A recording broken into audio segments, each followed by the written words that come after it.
I was born in London, England, just southern part of London. I was born there, moved to a little place called Bromley, Kent, just down the road from Biggin Hill Airport, which was a big part of one of the main bases in the Battle of Britain. And when I was a little kid, I used to go up to Biggin Hill once a year for the Battle of Britain Day, and my earliest memory is of being lowered into the seat of a Spitfire, this great big cavern with all these gauge and things around. So my earliest memory is of being in an airplane. Well, I knew ever since I was 3 years old and I hit the stage, I knew I was going to be in the entertainment business one way or the other. Dancing was my first love. I started out as an extra, and I think that's an excellent place to begin because you're working, but you're not really working. You're on set and you're watching each different department and seeing which one you would love to be in. So you're on set, you're getting paid, you're watching the camera department and what it is that they do, you're watching the sound guy, you're watching the people that move the props around, and you're also watching some of the best actors you'll find out of Hollywood and out of Canada too. And it's really good as a study on which direction you would like to go, because a lot of times people start out in front of the camera and end up behind the camera because they find something more fulfilling. 1956, England invaded Egypt and decided to take back the Suez Canal. It looked like there was going to be another world war. My dad had served in the Second World War. He was navigator in the Fleet Air Arm of the Royal Air Force, and my mom was in the Blitz, and they said, no, not again.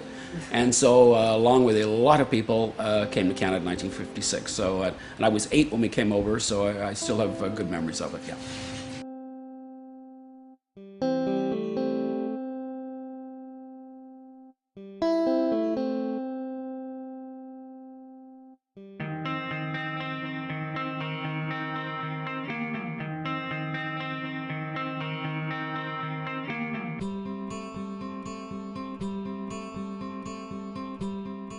When I came to Canada, I still desperately wanted to be a pilot. I just wanted to fly. We came over on a ship.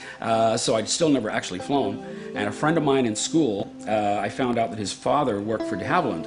And once a year for his birthday party, all of his friends would get together and they'd go to the airport, to Downsview, and his dad would take them flying. I made it my goal in life to make this guy my new best friend, and it worked. And I got to go to the birthday party, because the only thing was I was terrified of heights. Somehow I'd managed to kind of sort of get this fear, terrible acrophobia, which I still have, by the way. It sounds crazy, but still have it. So I was absolutely terrified, but I was invited to the birthday party, and all the way there I'm just thinking, I'm going to be killed today.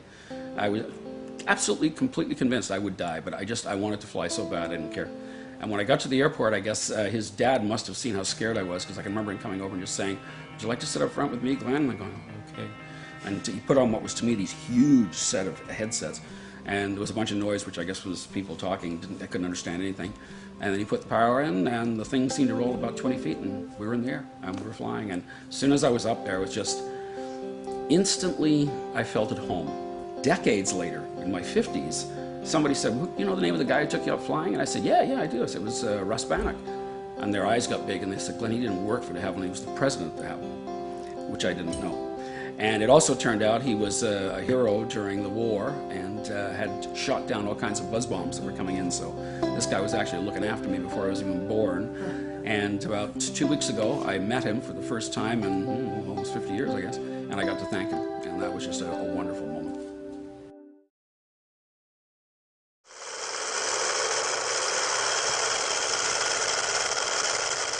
Basically, what happened was I was not good in school. I was a bad boy, and as soon as I got a car, I was gone. And so about halfway through grade 13, both the teachers and I decided it would be a very good idea for me to leave, which I did. So I just went off, I got myself a job. My dad was in advertising, he got me a job as a shipper, but it was a film company. So I started kind of hanging around a bit, and I learned how to be a film editor. And so that's how I kind of got into that aspect of things. As soon as I had any sort of income, I went and I got out, I started getting my pilot's license. It wasn't easy. I flew for 8 hours. I was terrified of flying. The acrophobia didn't go away. And I was so scared I quit. I just couldn't fly anymore. And I went back at the end of that summer and just had the incredible fortune of meeting this wonderful, insane flying instructor called Mike Brandon. And it was just perfect for me. And he took me under his wing. And I think within 6 weeks I was a licensed pilot. A guy I knew in Boy Scouts had a motorcycle for sale. While I was there, I bumped into Pat Goody, who was a friend I was in Scouts with. went back to his house. And I was 16 and he came back to the house, and I walked into the kitchen and I happened to be wearing a cowboy hat and a black fringe bikini. And while I was standing there reminiscing with his mom, who I remembered and knew quite well, this girl came into the kitchen in this black fringe bikini and a cowboy hat, and I walked over to him and I said, "Hi, I'm Michelle." I shook his hand. And it was love at first sight, no question, no doubt, absolutely. That was her, just as simple as that. And we just sort of recognized each other right away. It was like, you're one like me.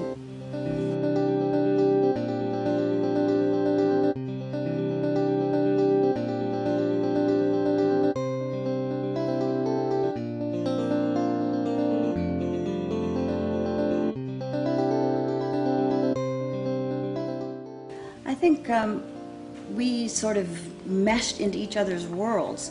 Glenn was highly involved in flying at the time, and I wasn't. I didn't even know there was such a thing as private flying and owning your own airplane and all the adventures that go along with it. I was totally focused at the time on being a dancer and segueing into acting, and the entertainment world was like, that was my total goal. And when I met Glenn, that expanded, which was great, because he also took a look at my world, and we've ended up trying to put those two things together. They put me into a gymnasium with 52 kids who in between scenes would be hollering and running around, and I really wasn't sure how that whole thing was going to work out. I thought, oh my God, I'm just going to have one great big headache for 4 years. But the kids were great. It didn't turn out to be that at all. They were just so welcoming and friendly right off the top. I got to portray a character the way that I would have loved my teachers to have been, someone who was interested in kids and really wanting to move their lives forward and not just interested in having you memorize a whole pile of stuff. And thinking was the thing, and learning to find information rather than just having everything spoon-fed. I had the great fortune with this wonderful instructor, Mike Brandon. So he was great and he got me my license, but I also had the amazing fortune to have discovered this aviation writer. Reading magazines and stuff, a couple of books that he'd written, I fell in love with this guy's writing. He was just amazing. And on the off chance, wrote him a letter, not expecting a comeback, because what he was doing was he got himself an old antique biplane, and he'd gone off to go barnstorming. He'd gone off to see if he could still live flying around the country, taking people for rides in antique airplanes and charging $3 a ride and see if he could make a living. And he'd done it. And I thought he was kidding, so wrote him a letter, went, come on, you can't be serious. And not only did I get an answer, I also got a challenge from Michelle and myself to go off and go barnstorming with him in Canada in the wintertime. That was our first introduction to it. We became great friends with him. That was a very short-lived project, but a couple months later, just after we got our first little airplane, he called back and he just said, I'm going to take 2 hippie kids off the streets and fly them across America. You want to come along? And after that, we decided, wouldn't it be great if we could do that with more people? So Michelle and I said, why don't we do this air race across the country? And our pal said, sure, I'll do that too. He says, I'll look after the States and you guys look after Canada. And so we started doing that. And just as we were getting ready to do this big air race, he phoned up and he said, I wrote this book. It's been sitting on the shelves and wasn't doing anything. And it just suddenly started selling like hotcakes.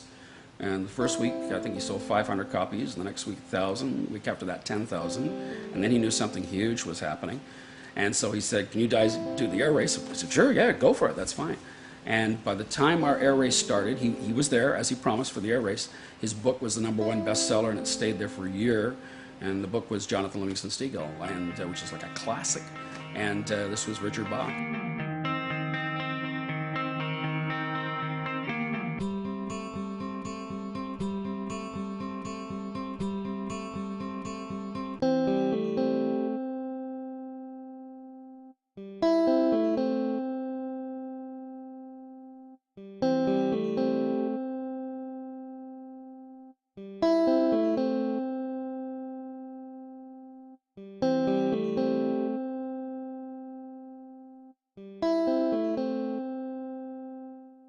I realized I wanted to fly like a bird. That's what I was after. And what I wanted was to run along the ground and fly in the air and then come back down and land on my feet. And then I found somebody come up with this thing. It was this pair of wings with a motor on the back. And it took me a year to build it. And I had to teach myself how to fly it, which was pretty terrifying. But what an amazing sensation. You start the motor and you pick this thing up, it weighed about 90 pounds, and you kind of sort of balance it. And then when you felt everything going right, you full throttle, and you start running like Fred Flintstone, and then up you go into the sky, and swing your feet up onto the front, and fly the thing around like this, and when you come in for landing, swing your feet back down, and then just come in and try to land as slowly as you can without running so fast you're falling forward and bash your face, which I did a couple of times. But it was something weird about it. I practiced stalling, which is bringing the nose up, and so it won't fly anymore, then the nose will drop all by itself. That's the worst thing a plane will do, so you practice that. And it did something weird. It was a strange shudder when I was getting ready to go. And I flew it 75 times, I think, the first year. And the second year, I thought, I should get rid of this thing. It's just something feels wrong. But I thought, well, I'll fly it one more time.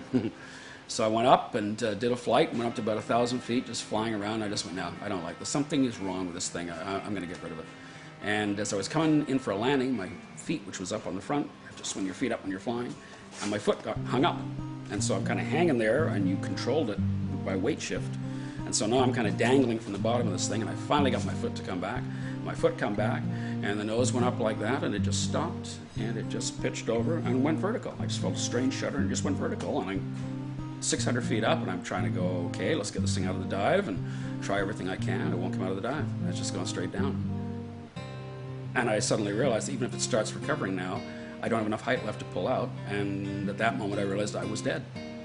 Didn't think I was, I knew I was dead. And it's an amazing sensation when that point comes. You have to accept your own death. And the overwhelming thoughts that I had was that I was so disappointed. I wasn't scared, I was horribly disappointed. And I can remember clearly thinking I was going to be a screenwriter. Damn it, I was going to be a screenwriter. And when that happened, I suddenly felt myself get lifted up, and I thought, oh, this is strange, some sort of weird out-of-body experience. And all of a sudden I realized I'm being lifted up, and my hand went back, and of course the prop is right behind it. And I felt my hand hit the prop, and I went, oh, I cut my hand off. And I remember thinking, what's the difference? Going to be dead in a couple of seconds anyway. I just thought it was a strange moment for humor. And then all of a sudden I realized I was lying in the top wing, which had somehow become the bottom wing.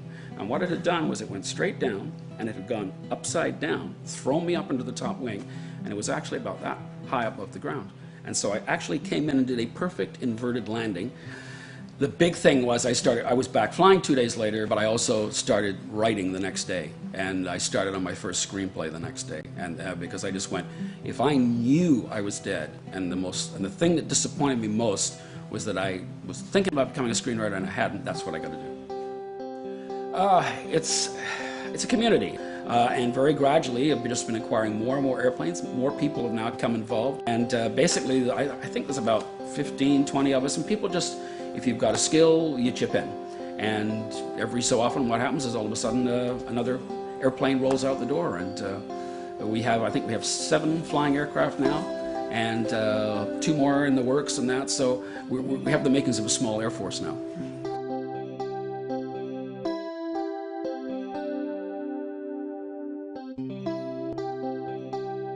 I was just hanging around the airport one day, and someone came and offered me a ride in an airplane, and I took the ride, and I've just been hanging around ever since. Right now I'm building rebuilding, I should say, is a Fokker Youngman, which is a World War II design that the Luftwaffe pilots were trained in. So I'm in the midst of completely ground up restoration on that. We get to fly the airplane that we thought we'd never see again, along with a whole pile of these other wonderful rare antique airplanes. It's a wonderful experience.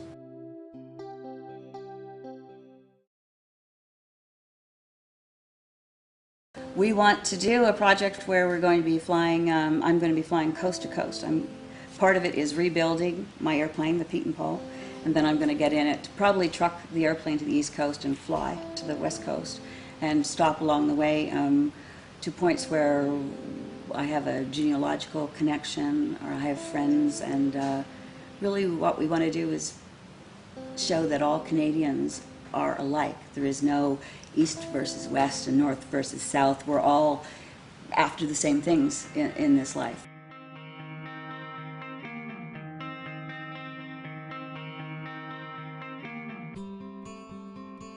She has this beautiful little airplane, which she's owned since 1979. It's this little 2-seat airplane, a little Pete and Paul air camper.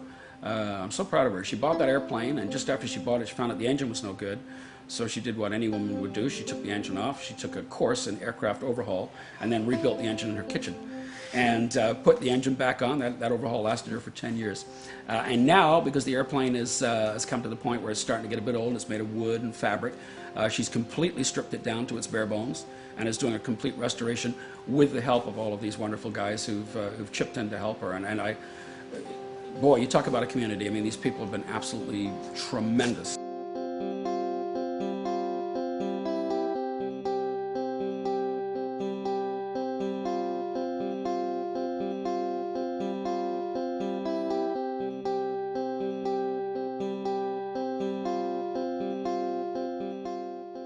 It's a question of priorities. You just prioritize things, and you just do whatever you have to do, and which leads to some interesting times too. I think Michelle and I sat down one day and figured out between us we'd had 72 jobs over the years. I think my life is just, I have a very weird way of looking at time. Time to me is just fluid. So anything I do isn't based on what year it is. It's just the next thing.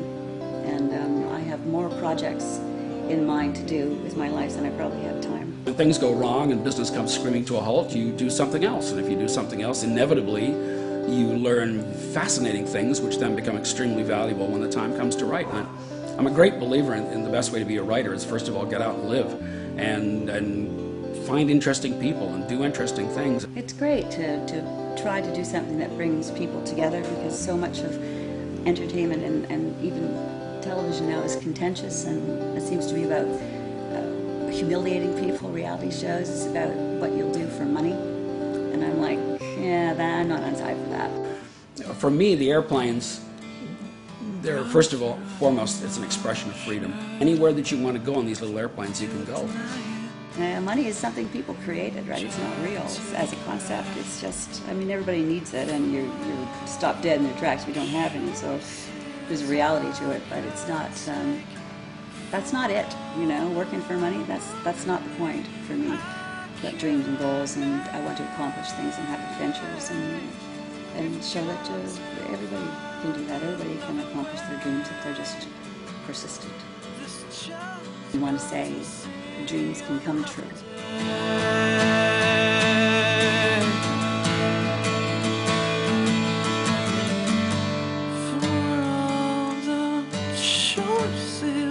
I could take for all the money I could make. We've got to find another way. This child's got to make it